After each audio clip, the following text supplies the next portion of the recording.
స్కూళ్ళలో ఆడపిల్లల సమస్యలు వీటిని అడ్రస్ చేయడంలో మహిళా టీచర్ల పాత్ర చాలా ఉంటుంది. యుక్త వయసు వచ్చిన ఆడపిల్లలు మొట్టమొదట మెన్సెస్ కావడాన్ని అంటే బహిష్టు కావడాన్ని మెనార్కీ అని పిలుస్తారు. విషయం తెలిసిన తల్లి అయితే ఈ మెనార్కీ అనబడే మొదటి మెన్సెస్కి ఆడపిల్లను రెడీ చేయాలి. తల్లి చెప్పలేదనుకోండి, స్కూల్కి వెళ్ళే పిల్లలకైతే మహిళా టీచరు ఆ శరీర ధర్మం గురించి ఆడపిల్లలకు వివరించాలి. శరీర నిర్మాణంలో వచ్చే మార్పులు, శరీర ధర్మాల్లో వచ్చే మార్పులు ఇవి సహజమైన ప్రకృతిపరమైన అంశాలు. ఒక్కొక్కసారి స్కూల్లో ఉన్నప్పుడే మెనార్కీ అవ్వచ్చు. డైపర్స్ రెడీగా తన దగ్గర ఉండవు, ముందుగా వేసుకొని ఉండరు, డ్రాయర్ వేసుకొని ఉంటారు. కానీ అయినా రక్తం కారి బట్టలు కూడా కావచ్చు. అదొక సహజమైన శరీర ధర్మం కాబట్టి స్కూల్లో ఎల్లప్పుడూ కొన్ని డైపర్స్ ఉంచాలి.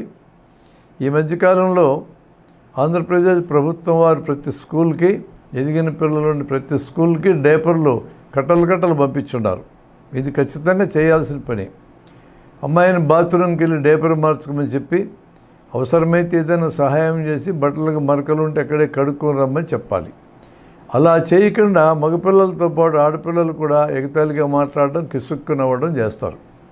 ఆడపిల్లలు మగపిల్లలు ఎవరు అలా ఎగతాళి చేసినా అది అసభ్య ప్రవర్తనే. ఒక స్కూల్లో టీచర్ ఈ విషయాన్ని గమనించి మగపిల్లల్ని క్లాసులో నిలదీసి, మీ ఇంట్లో మీ అక్కకి మెన్సెస్ డేట్ తెలుసా, మీ అమ్మకు మెన్సెస్ డేట్ తెలుసా, అదొక సహజమైన ప్రకృతి ధర్మమైనప్పుడు దాన్ని ఎగతాళి చేసేది ఏంటి, అవతల వాళ్ళకి చికాకు పరిచేది ఏంటి, అవమానపరిచేది ఏంటి, సరైందని ఇదంతా నిలదీసింది ఆమె. పిల్లలు బేలముఖం వేశారు. ఎవరికీ తెలియదు.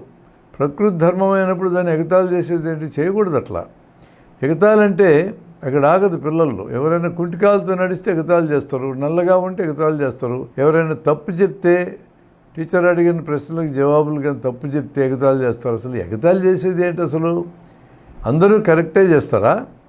జబ్బు వచ్చి కుంటికాలు వచ్చి ఉండవచ్చు, పోలియోతో వచ్చి ఉండవచ్చు, కొంతమంది నల్లగా ఉంటారు పుట్టుకతోనే, కొంతమంది తెల్లగా ఉంటారు. ఇవన్నీ నవ్వాల్సిన విషయాలా? ఎగతాళి చేయాల్సిన విషయాలా? ఏం కల్చర్ నేర్పిస్తున్నాం మనం? ఈ కల్చర్ ఇంట్లోనే ఆపేయాలి. కులం పేరుతో కానీ, మతం పేరుతో కానీ, ప్రకృతి సంబంధంగా వచ్చిన తేడాల విషయంలో కానీ ఎగతాళి చేసే ఆ మనస్తత్వమే తప్పుడు మనస్తత్వం. అక్కడ సరిచేయకపోతే స్కూల్లోనైనా సరిచేయాలి. ఆ రకమైన భరోసా మహిళా టీచర్ ఇస్తే ఆడపిల్లలు స్వేచ్ఛగా మాట్లాడగలుగుతారు. మెన్సెస్ అయిన అంటే మెనార్కీ వచ్చిన మొదటి నెలల్లో పీరియడ్స్ రెగ్యులర్గా ఉంటాయి. కడుపు నొప్పి వస్తుంది కొంతమంది పిల్లలకి, ఇంకొంతమందిలో పీరియడ్స్కి ముందు టెన్షన్ వస్తుంది. ఇవన్నీ ఎవరికి చెప్పుకోవాలి? మన స్కూళ్ళలో మొన్నటి దాకా ఆడపిల్లలకు లిటరల్లీ సరిగా లేవు. ఇప్పుడు నాడు నేడు కార్యక్రమం కింద ప్రతి స్కూల్లోనూ ఆడపిల్లల లిటరల్లీ సిద్ధం చేశారు. ఇదివరకు లేదు ఇలా. కేవలం బాత్రూమ్ లేని కారణంగా ఇది కూడా బలమైన కారణమే.